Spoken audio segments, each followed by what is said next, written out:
Oh, the agony of wine. All those confused moments spent staring blankly into the vortex of supermarket shelves. The cold panic as your sweaty palm grips the wine list hopelessly at dinner. We all love drinking it, but choosing it? Exactly. So, some advice. When you're out, do trust your waiter. Restaurants aren't a conspiracy, and they won't automatically recommend the most expensive bottle. Point to a couple of wines in your price range and say, I was thinking maybe something along the lines of... A good waiter will instantly see through your soul and into your wallet, and subtly suggest a bottle accordingly. If in doubt, do try the house. The idea that it's been siphoned out of a giant box in the back is a bit of an outdated stereotype. These days the bottles are generally pretty good, so ask for a taste. If it's not right, use it as a start to ask for something lighter, fuller, drier, whatever. If it's delicious, it's house, so probably reasonably priced. Order 3. But don't push your luck with tasting. No one's going to open the £3,000 bottle of 2010 Latache just so you can chuck it around your amateur palate. Do know your traditionals from your new worlds. New World might sound like an Orwellian dystopian future, but here it means wine produced outside of the traditional wine-growing region of Europe. Think New Zealand, South America and the USA. A trick to distinguish European wines on a menu is that they tend to be named after their region. Think Burgundy, Bordeaux and Rioja.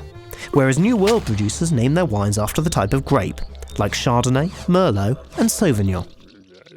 If you're feeling either progressive or patriotic, order English sparkling wine. Think of Sussex and Kent as a slightly rainier version of France's Champagne region. Speaking of rain, do check the weather. Grapes ripen more in a hot climate than a cold one, and the hotter the climate, the fuller-bodied and richer the wine. Don't obsess about food matching. This is when wine is intentionally paired with the food being served, and why they make celebrity guests on breakfast TV drink a glass of red at 10 a.m. on a Saturday morning. Try not to get too caught up in it. In general, lighter dishes are complemented by lighter, crisper wines, and rich, heavy food is complemented by full-bodied wines. Red wine can definitely be drunk with fish, but make it a nice light Pinot Noir. Slowly phase out anyone who tells you otherwise. When tasting wine, don't knock it back in one. Swirl the wine gently in the glass, then sniff before sipping it and rolling it around your mouth to taste. Then say something like, excellent balance here. Very good. Balance is a lovely vague word for describing wine. Remember it. Other good words are intensity and complexity. Look for wines that linger pleasantly on the palate, but when you find one, don't say aftertaste. Say length or finish. Do know how to tell if a wine is corked. Just smell it. Corked wine smells like damp cardboard.